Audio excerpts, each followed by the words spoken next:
எதுக்கு இவரை பற்றி இப்போ பார்க்க போகிறோன்னா, இடையில அவர் வந்து ஒரு மிகப்பெரிய ஒரு காலேஜில் ஒரு மிகப்பெரிய ஒரு ஈவெண்ட்டுக்கு வந்து ஒரு சீஃப் கெஸ்ட்டாக போயிருந்தாங்க. ஒரு இடத்துல என்னப்பா பயங்கரமான உண்மையாகவே ஃபாலோவர்ஸ் இருப்பாங்க. இப்போ ஒவ்வொரு ஆக்டருக்கு ஃபாலோவர்ஸ் இருக்க மாதிரி இவருக்கு நம்ம இவ்வளோ சப்ஸ்கிரைப் பண்ணியிருக்கோமே, அவரோட எக்ஸ்பிரஷன்ஸ்க்கெல்லாம் அப்படியே பயங்கரமான ஃபாலோவர்ஸ்லாம் இருக்க தான் செய்வாங்க. பட் அவரும் ஒன்று பண்ணாருன்னு பாருங்க, அப்படி அப்படி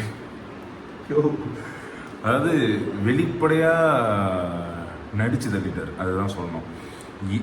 அவர் அப்படி நடித்தது தான் இன்றைக்கி இவ்வளோ பெரிய விஷயமா மாதிரி இருக்குது. என்னென்னா, நேற்று தலைவரோட ஒரு அந்தரங்க வீடியோ வந்து ஆன்லைனில் போட்டானுங்க.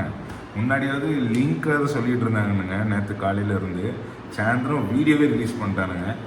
என்னென்னா, அவர் வந்து எந்த ஆப்புன்னு தெரில, நம்மளும் இப்போ தேடி பார்த்தோம் எதாவது ஆப் லோகோ இருக்கானு, இல்லை ஈஸி காலான்னு தெரில.